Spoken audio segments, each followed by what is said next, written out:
Voici une histoire en français sur la légende du monstre bleu dans la région de la Kabylie. Dans les montagnes reculées de Kabylie, bien des récits se racontent au coin du feu, et aucun n'effraie autant que celui du monstre bleu. Depuis des générations, les villageois transmettent de sombres avertissements aux enfants et aux jeunes aventuriers qui s'aventureraient dans les forêts épaisses. Le monstre bleu, disent-ils, est une créature mi-humaine, mi-animale, d'une taille immense, avec des yeux bleus phosphorescents et une épaisse fourrure sombre qui le couvre de la tête aux pieds.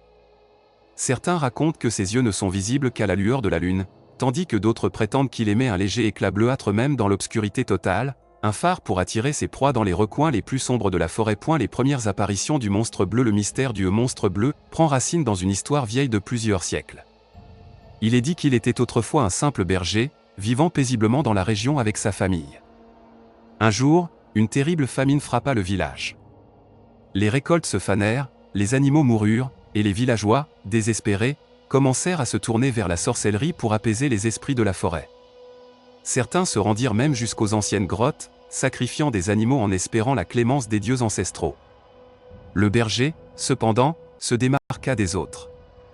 Il refusa de céder à la peur et continua à vivre dans l'espoir que les jours meilleurs reviendraient. Mais un soir, alors que la faim et le désespoir l'avaient rendu presque fou, le berger entendit une voix étrange l'appeler depuis les profondeurs de la forêt. C'était une voix douce, hypnotique, et pourtant inquiétante. Elle lui promettait la prospérité et le salut de sa famille, mais à un prix terrible. Pris entre la vie et la mort, le berger céda finalement à la tentation.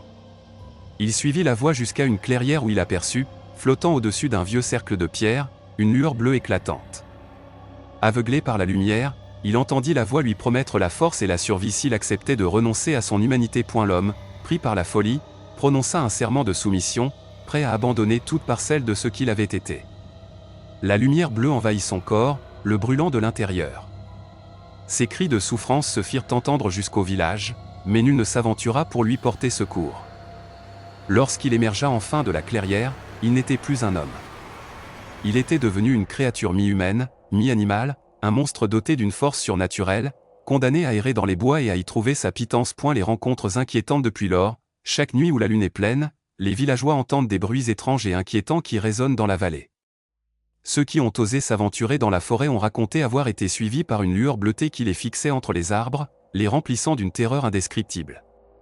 Certains racontent même que le monstre chante, émettant une mélodie lugubre, douce mais perturbante, une sorte d'appel irrésistible auquel les égarés ne peuvent résister. Yamina, une jeune fille du village, raconte avoir aperçu le monstre alors qu'elle rentrait tard un soir.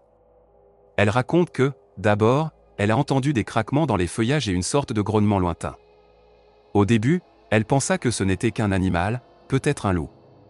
Mais très vite, elle remarqua deux points lumineux qui brillaient dans l'obscurité, deux yeux d'un bleu intense qui la fixaient avec une froideur glaçante.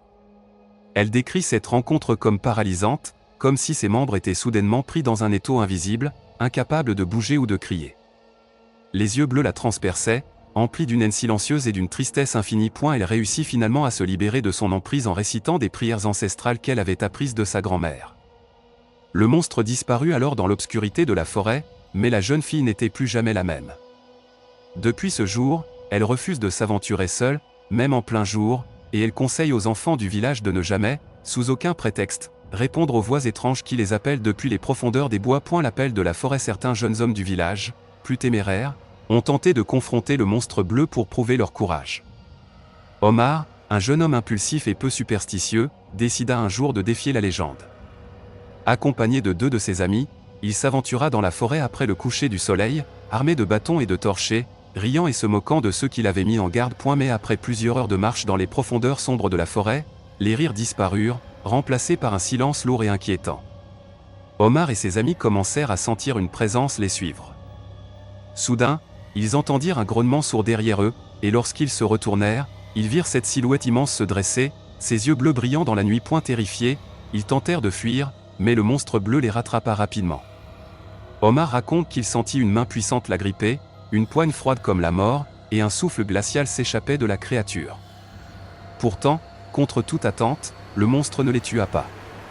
Au lieu de cela, il les fixa longuement, son regard empli de mépris et de tristesse, comme s'il regrettait son existence. Puis, il disparut dans l'ombre, les laissant pétrifiés et à moitié fous de peur. Depuis ce jour, Omar ne plaisante plus sur les légendes de la région, et il garde pour lui le souvenir terrifiant de cette rencontre. Et la malédiction du monstre bleu. Les anciens du village expliquent que le monstre bleu n'est pas une simple créature mais une âme maudite, piégée entre deux mondes, condamnée à errer éternellement dans les bois sans trouver la paix. Ils disent qu'il cherche, inconsciemment, à retrouver son humanité perdue, attirant ainsi les humains par des voix et des chants mélodieux, comme pour tenter de se reconnecter à sa vie d'autrefois. Certains croient même que le monstre peut être apaisé, mais uniquement par des offrandes spéciales, des fleurs sauvages, du lait et des herbes sacrées disposées dans la clairière où il a été maudit. Des légendes racontent que quelques courageux ont essayé de lui offrir ces présents, mais aucun n'est revenu pour raconter leur histoire. Est-ce que le monstre bleu les a épargnés en signe de reconnaissance? Ou bien a-t-il absorbé leurs âmes, renforçant ainsi sa malédiction? L'avertissement des anciens. Avec le temps, les histoires se sont accumulées, et les avertissements se sont multipliés. Les anciens conseillent aux plus jeunes de ne jamais s'aventurer dans la forêt la nuit, de ne jamais répondre aux voix ou aux chants étranges et de ne jamais, sous aucun prétexte, fixer les yeux bleus du monstre, car ils sont capables de voler l'âme de quiconque ose les affronter trop longtemps. Ils disent qu'il faut, au contraire, baisser les yeux et réciter des prières, implorant le monstre de trouver enfin la paix. Aujourd'hui encore, alors que les villageois vivent une vie plus moderne, les récits du monstre bleu continuent de hanter les soirées. Personne ne sait vraiment si le monstre existe encore ou s'il s'agit simplement d'une légende, mais une chose est certaine, personne n'ose défier ces histoires. La forêt reste silencieuse, mystérieuse, et même les plus courageux n'osent la traverser lorsque la lune est haute et que la lueur bleue brille entre les arbres. Peut-être que, quelque part dans les ténèbres de Kabylie, le monstre bleu attend encore, piégé dans son éternité, à la recherche d'un signe de compassion ou d'un fragment de son humanité perdue. Les âmes perdues continuent de l'entendre, et celles qui osent l'approcher ne reviennent jamais indemnes, laissant derrière elles des histoires terrifiantes qui se transmettent de génération en génération, gardant ainsi le souvenir éternel de cette créature maudite. Ainsi se termine l'histoire du monstre bleu, une légende qui continue de fasciner, d'effrayer, et de rappeler aux villageois qu'il est parfois préférable de laisser certaines créatures dans les profondes.